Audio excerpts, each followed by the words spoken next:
Operational Directive Number 048 of the Main Military Engineering Directorate of the Red Army, dated March 12, 1944, mandated the reinforcement of frontline units with mine detection service detachments.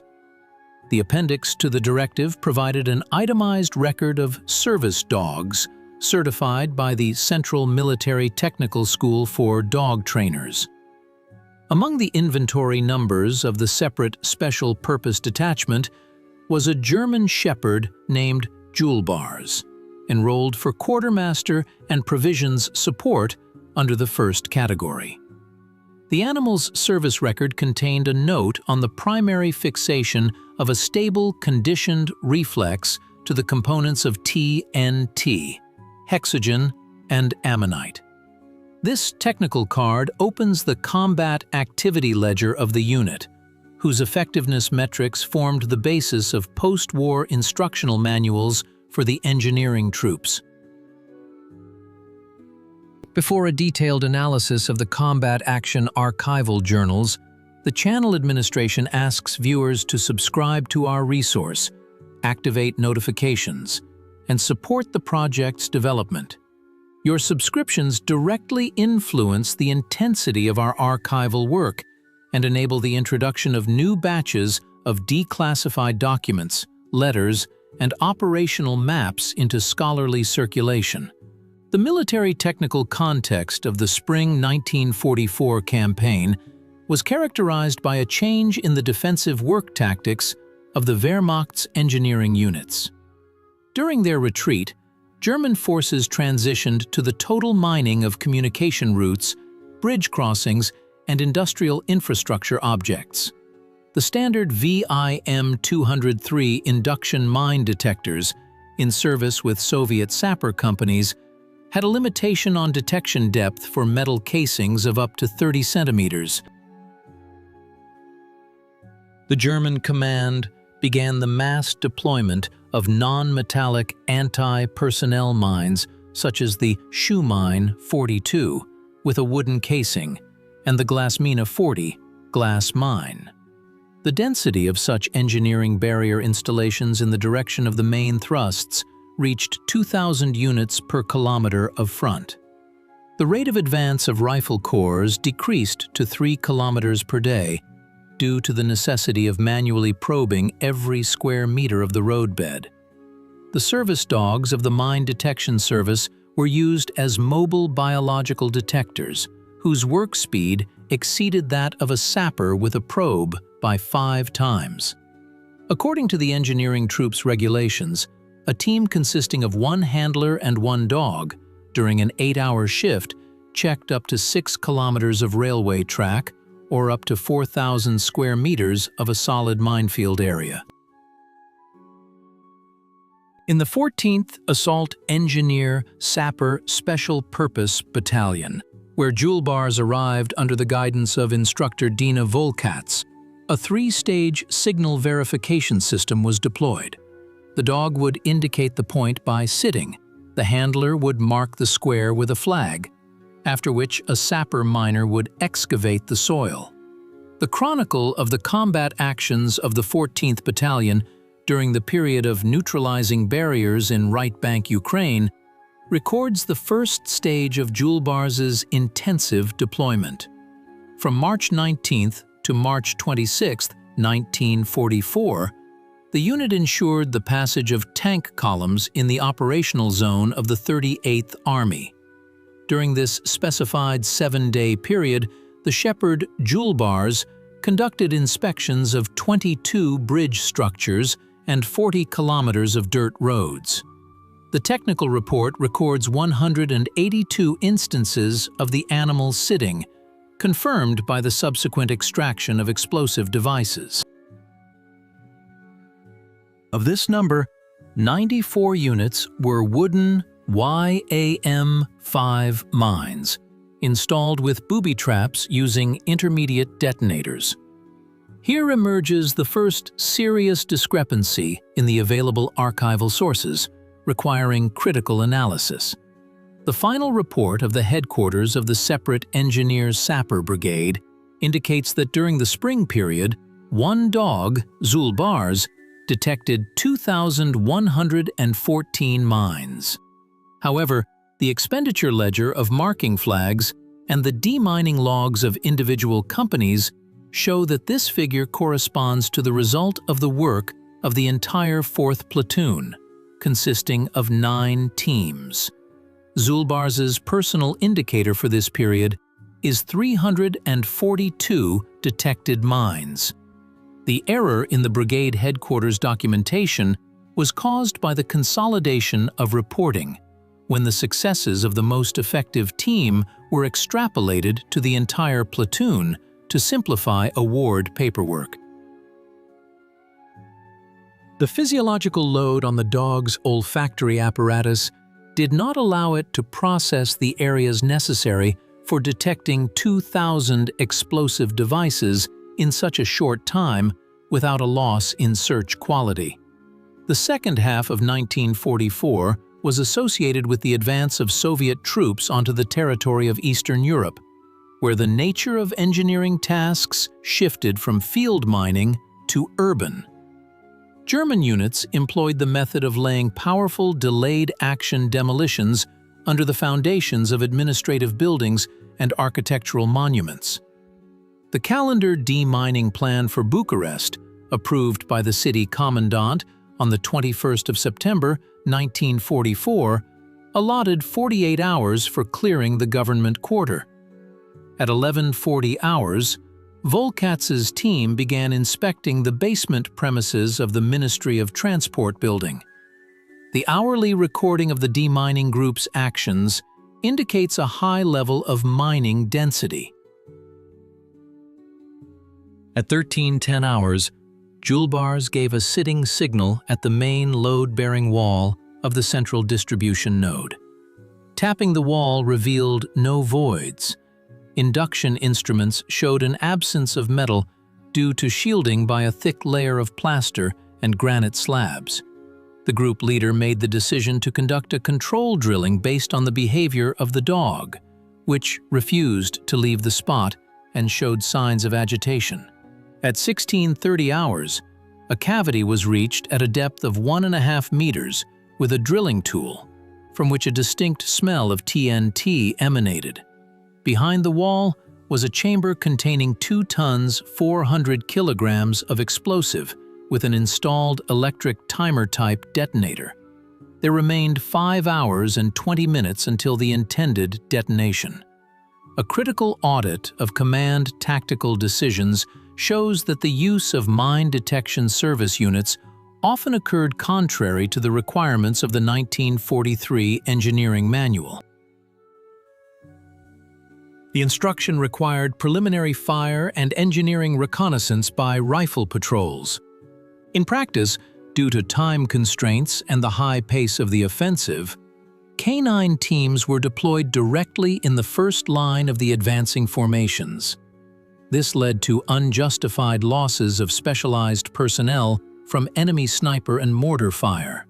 On the 1st of November 1944, on the approaches to Budapest, a group of handlers came under artillery bombardment in the area of the railway station.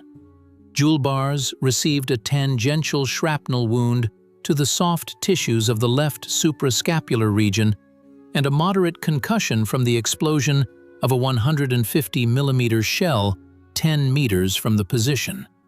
Here, a second historical error replicated in post-war literature concerning the animal's medical records is recorded. A number of sources claim that after this injury, the dog was unable to work for the remainder of the war and was undergoing treatment at a rear area hospital in Moscow. An inspection of the sanitary records of the separate veterinary hospital number 42 refutes this information. Dzhulbars's period of treatment lasted exactly 14 days. On the 16th of November 1944, an entry was made in the health status log, noting the 100% restoration of conditioned reflexes and the dog's return to duty. The animal was not sent to the rear but continued to perform tasks in the operational zone of the encirclement of the Budapest enemy grouping, where working conditions demanded a daily straining of all resources. The assault on Budapest from December 44 to February 45 took place in conditions of dense urban development, where defensive lines were set up in brick and stone buildings. Logistics reports from the engineering troops of the Second Ukrainian Front record a critical shortage of materials for demining, particularly sapper wires and blasting caps. The work of mine-detecting dog teams allowed for the conservation of scarce resources, as the precision in locating charges reduced the volume of necessary demolition work to clear objects. From the 3rd to the 12th of January 45, Dzhulbars worked on 46 sites in the central part of Buda. The dog located hidden wire-controlled lines for fugases, laid through sewer collectors to the building of the castle and the royal palace. The logistical support for the canine units in the winter of 45 faced difficulties in supply through the veterinary service. Due to the disruption of rear supply lines on the frozen Danube, the delivery of specialized feed was halted. From the 20th of January, the dogs' rations were provided from the internal reserves of the assault battalions. Due to the replacement of the standard ration with salted horse meat, 20% of the service dogs developed dermatitis and experienced a temporary 30% reduction in olfactory acuity. Dzhulbars' team maintained its performance metrics thanks to the actions of Dina Volkats, who used captured stocks of barley grits and dried meat from the rations of Hungarian cavalry units. This allowed the Shepherds' combat readiness to be maintained during the peak loads of clearing the Hungarian Parliament building. In March 1945, the 14th Battalion entered Austrian territory. The demining of Vienna required precautionary measures to minimize damage to historical monuments. The use of heavy machinery and the blanket demolition of walls was prohibited by a directive from the front commander. From the 7th to the 15th of April 45, Dzhulbars performed tasks in the area of St. Stephen's Cathedral and the Hofburg Palace complex. German engineers had employed booby-trapped mines with vibration fuses that reacted to footsteps and tool impacts. The dogs' precise work, marking the boundaries of the placements without physical contact with the ground, allowed sappers to bypass dangerous areas and deactivate the detonators by pouring liquid nitrogen into the technical holes. On the 30th of April, 1945, an order was issued for the troops of the 3rd Ukrainian Front regarding the awarding of personnel and specialist staff of the engineering units. For the exemplary execution of command assignments, the German Shepherd Dzhulbars was awarded the Medal for Combat Merit. This is a documented fact, recorded in the Awards Fund of the Central Archive of the Ministry of Defense. The award citation contains a detailed description of the combat path, a list of detected explosive devices, and a note that the lives of 2,500 Soviet servicemen were preserved thanks to the timely discovery of hidden mining sites. The post-war period and the Victory Parade are associated with the third most large-scale historical error, which has become entrenched in public consciousness as an indisputable fact. According to a legend that spread in popular literature at the end of the 20th century, on June 24, 1945, during the ceremonial march of troops on Red Square in Moscow, the wounded dog Dzhulbars was carried in the arms of the commander of the 37th Separate Mine-Clearing Battalion, Lieutenant Colonel Alexander Mazover, on the personal tunic of the chairman of the State Defense Committee, Joseph Stalin, provided by his direct order. A documentary and source analysis of the materials of the Victory Parade completely refutes this version. Firstly, the Central Archive of the Ministry of Defense holds the approved drill charter and staff schedule of the parade units for June 24, 1945. The unit of the Central Military Technical School of Dog Trainers under the command of Major General Medvedev was formed from healthy, drill-capable servicemen and dogs able to move in marching order at a speed of 120 steps per minute. Carrying a wounded animal in one's arms would have disrupted the geometry of the formation and was not provided for in any of the preliminary rehearsals held at the Frunze Central Airfield. Secondly, the study of the complete 30-minute color film chronicle of the parade and all accompanying photographic materials taken by frontline correspondents from the stands of the Mausoleum and the GUM building shows the passage of the Sinological unit.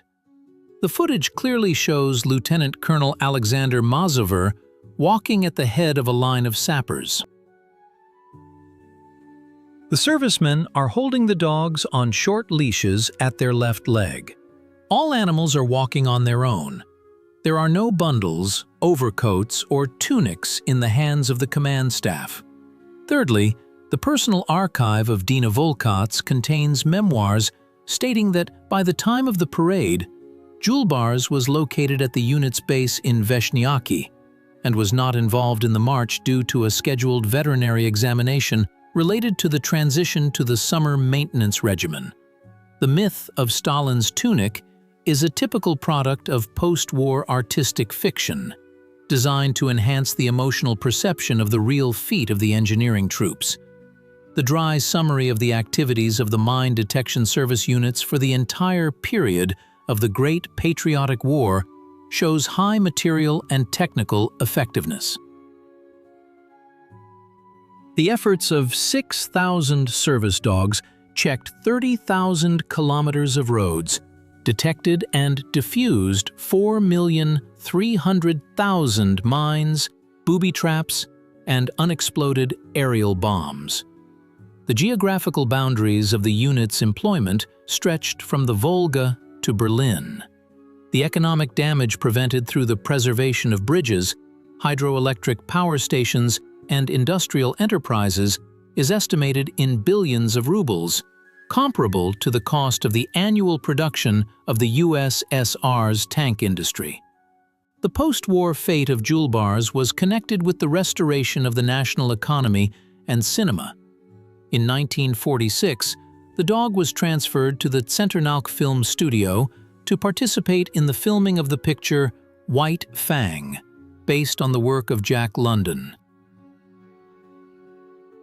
Director Alexander Zguridi chose Dzhulbars from 10 contenders due to his high level of discipline and ability to accurately execute commands under the conditions of working lighting equipment and the sound effects of the film set. The dog successfully coped with the technical task, capturing on film an image that became a symbol of service dog breeding. Dzhulbars completed his life journey in 1949 due to natural biological causes.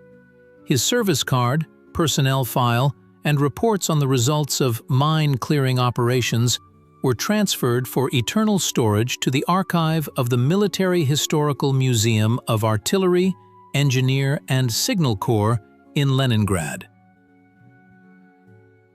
An analysis of these documents from the perspective of modern military analytics confirms that the experience gained in training Dzhulbars formed the foundation of the Soviet School for Training Special Dogs, which is still considered one of the most effective in the world, surpassing mechanical and electronic explosive detection systems in a number of metrics.